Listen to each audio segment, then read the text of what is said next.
Welcome to my channel. ನಾನು ನಿಮ್ಗೆ ಇವತ್ತು ಬರೀ ಬೀಡಿಂದನೇ ಯಾವ ರೀತಿ ಕುಚ್ಚು ಕಟ್ಟೋದು ಅಂತ ತೋರಿಸ್ಕೊಡ್ತೀನಿ. ಕ್ರೋಶ ಬರದೇ ಇರೋರು ಕೂಡ ಈ ಡಿಸೈನ್ನ ಮಾಡ್ಬೋದು. ನಾನಿವತ್ತು ಇದಕ್ಕೆ ನೋಡಿ ಈ ಥರ ಬೀಡು ಮತ್ತು ಈ ಥರ ಸ್ಮಾಲ್ ಬೀಡು ಮತ್ತು ನೋಡಿ ಈ ಥರ ರಿಂಗ್ ಬೀಡನ್ನ ಯೂಸ್ ಮಾಡ್ತಿದ್ದೀನಿ. ಫಸ್ಟು ಸೀರೆ ಯಾವ ಕಲರ್ ಇದೆ ಅದೇ ಕಲರು ಸ್ಟಿಚ್ಚಿಂಗ್ ಥ್ರೆಡ್ ತೊಗೋಬೇಕು. ಸ್ಟಿಚ್ಚಿಂಗ್ ಥ್ರೆಡ್ ತೊಗೊಂಡು ಅದನ್ನು ಈ ಥರ ಸೂಜಿಗೆ ಹಾಕಿಟ್ಕೋಬೇಕು. ಸೂಜಿಗೆ ಹಾಕಿಟ್ಕೊಂಡು ನಾವಿವಾಗ ಮಾರ್ಕ್ ಮಾಡ್ಕೋಬೇಕು. ನಮಗೆ ಎಷ್ಟು ಗ್ಯಾಪ್ ಬೇಕೋ ಅಷ್ಟನ್ನು ಮಾರ್ಕ್ ಮಾಡಿ ಇಟ್ಕೋಬೇಕು. ನೋಡಿ ನಾನಿಲ್ಲಿ ಮಾರ್ಕ್ ಮಾಡಿ ಇಟ್ಕೊಂಡಿದ್ದೀನಿ. ಫಸ್ಟು ನೋಡಿ ಈ ಥರ ಸೂಜಿನ ಕೆಳಗಡೆಯಿಂದ ಸೇರಿಸಿ ನೋಡಿ, ಕೆಳಗಡೆ ಗಂಟಿದೆ, ಗಂಟು ಹಾಕಿದ್ದೀನಿ. ಒಂದು ಸಲ ಈ ಥರ ಸೂಜಿಗೆ ಸುತ್ತಕೊಂಡು ಈ ಥರ ಲಾಕ್ ಮಾಡ್ಕೋಬೇಕು.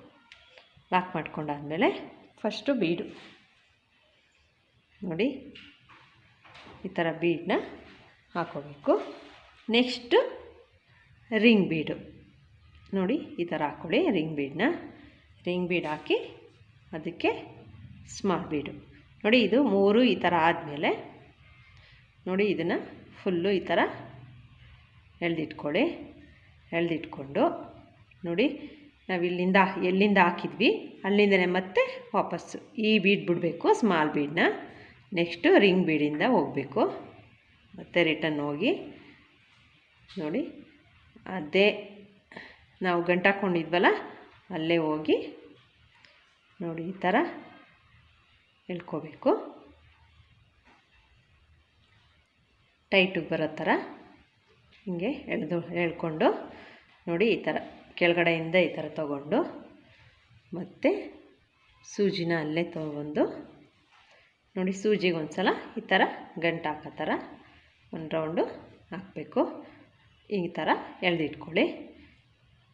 ನಾನು ನಿಮ್ಗೊಂದು ಈಸಿಯಾಗಿರೋ ಟ್ರಿಕ್ ಹೇಳ್ಕೊಡ್ತೀನಿ ನೋಡಿ. ಗಂಟು ಹಾಕಾದ್ಮೇಲೆ ಇಲ್ಲೇ ಕಟ್ ಮಾಡ್ಬೋದು ನಾವು, ಆದರೆ ನಾನು ಕಟ್ ಮಾಡಲ್ಲ. ಯಾಕಂದರೆ ಅದೇ ಥರ ಗಂಟು ಹಾಕಬೇಕಾಗುತ್ತೆ ನೋಡಿ. ಅದೇ ಕಲರ್ ಇರೋದ್ರಿಂದ ಸ್ಟಿಚ್ಚು ದಾರ ಸ್ಟಿಚಿಂಗ್ ಥ್ರೆಡ್ಡು ನೋಡಿ ಈ ಥರ ಹಾಕೋಬಿಟ್ರೆ ಕಾಣಿಸಲ್ಲ. ನೋಡಿ ಈ ಥರ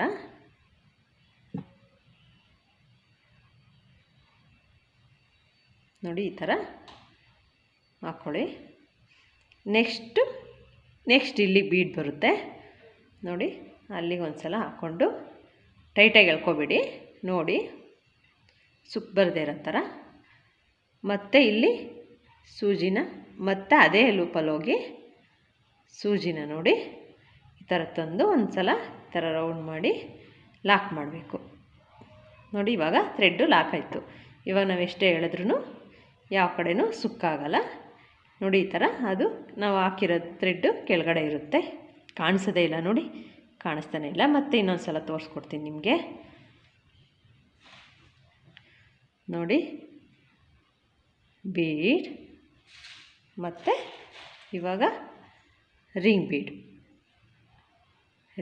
ಆದಮೇಲೆ ರಿಂಗ್ ಬೀಡ್ ಫುಲ್ಲು ಈ ಲೂಪಲ್ಲೂ ಹೋಗಬೇಡಿ, ಇದೊಂದಕ್ಕೆ ಹಾಕ್ಕೊಳ್ಳಿ. ಅದಾದಮೇಲೆ ನೆಕ್ಸ್ಟು ಸ್ಮಾಲ್ ಬೀಡ್ ಈ ಥರ ಸ್ಮಾಲ್ ಬೀಡ್ ಹಾಕಿ ನೋಡಿ. ನಾವು ಈ ಸೈಡಿಂದ ಹಾಕೋಕ್ಕೆ ಹೋಗ್ಬಾರ್ದು ನೋಡಿ, ಇಲ್ಲಿದೆಯಲ್ಲ ಈಗ ಹಾಕೋಕ್ಕೆ ಹೋದರೆ ಉಲ್ಟಾ ಹಿಂಗಿಂದ ಬಂದ್ಬಿಡುತ್ತೆ ನೋಡಿ. ನಾವು ಹೀಗೆ ಇಟ್ಕೊಂಡು ಸ್ಮಾಲ್ ಬೀಡನ್ನ ಬಿಟ್ಟು ನೆಕ್ಸ್ಟು ರಿಂಗ್ ಬೀಡಿಂದ ದೊಡ್ಡ ಬೀಡ್ ಇದೆಯಲ್ಲ ಅದರಲ್ಲಿ ಹೋಗಿ ತಂದು ಸೀರೆಗೆ ನೋಡಿ ಈ ಥರ ಟೈಟ್ ಮಾಡ್ಕೋಬೇಕು. ಇದೇ ರೀತಿ ಎಲ್ಲದನ್ನು ರೆಡಿ ಮಾಡ್ಕೊಂಡೋಗಿ ನೋಡಿ. ಈ ಟ್ರಿಕ್ನ ನೀವು ಯೂಸ್ ಮಾಡಿ ನೋಡಿ. ಈ ಥರ ಗಂಟು ಹಾಕ್ಕೊಳ್ಳಿ. ನೆಕ್ಸ್ಟು ಈ ಥರ ಲಾಕ್ ಮಾಡ್ಕೊಳ್ಳಿ ಗಂಟು ಹಾಕಾದ್ಮೇಲೆ. ನೆಕ್ಸ್ಟ್ ನೋಡಿ ಅದೇ ರೀತಿ ಕಂಟಿನ್ಯೂ ಮಾಡ್ಕೊಂಡೋಗಿ. ಯಾಕಂದರೆ ಇಲ್ಲಿ ಮತ್ತೆ ಕಟ್ ಮಾಡಿ ಮತ್ತೆ ಇಲ್ಲಿ ಹೋಗ್ಬೋದು, ಹಾಗಾದರೂ ಮಾಡಿ. ಇಲ್ಲಾಂದರೆ ನಾನು ತೋರಿಸ್ಕೊಟ್ಟಿರೋ ಥರ ಇದಾದರೂ ನಿಮ್ಗೆ ಯಾವ್ದು ಈಸಿ ಅನಿಸುತ್ತೋ ಅದನ್ನು ಮಾಡ್ಕೊಂಡು ಹೋಗಿ. ಸುಕ್ ಬರದೇ ಇರೋ ಥರ ನೀಟಾಗಿ ಮಾಡ್ಕೊಂಡೋಗಿ ನೋಡಿ, ಇಲ್ಲಿಗೆ ಹೋದ್ಮೇಲೆ ನಾವು ಎಲ್ಲಿ ಬೀಡ್ ಹಾಕ್ತೀವಿ ಅಲ್ಲಿ ಹೋದ್ಮೇಲೆ ಲಾಕ್ ಮಾಡ್ಕೋಬೇಕು. ನೋಡಿ, ಇದು ಈ ಥರ ಲಾಕ್ ಮಾಡಿಕೊಂಡು ನಾನು ತೋರಿಸ್ಕೊಟ್ನಲ್ಲ ಅದೇ ರೀತಿ ಬೀಡ್ ಹಾಕ್ಕೊಂಡು ಈ ಥರ ಎಲ್ಲ ಅದನ್ನು ಫಸ್ಟು ಮಾಡಿಟ್ಕೊಂಬಿಡಿ. ಇಲ್ಲಿ ಕುಚ್ಚು ಬರುತ್ತೆ, ನಾನು ನಿಮಗೆ ಕುಚ್ಚನ್ನು ಯಾವ ರೀತಿ ಹಾಕೋದು ಅಂತ ತೋರಿಸ್ಕೊಡ್ತೀನಿ. ನೋಡಿ, ಎಲ್ಲ ಅದು ಈ ಥರ ಸೀರೆ ಫುಲ್ಲು ಈ ಥರ ಹಾಕ್ಕೊಂಡು ಹೋಗಬೇಕು.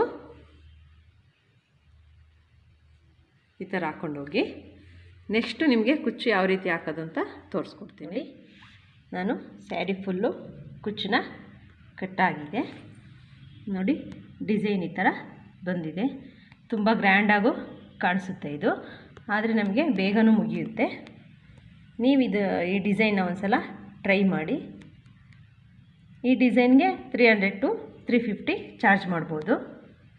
ನೋಡಿ, ತುಂಬ ಚೆನ್ನಾಗಿ ಬಂದಿದೆ ಈ ಡಿಸೈನು. ನಿಮಗೆ ಈ ಡಿಸೈನ್ ಇಷ್ಟ ಆಯಿತು ಅಂದ್ಕೊಂಡಿದ್ದೀನಿ. Thank you.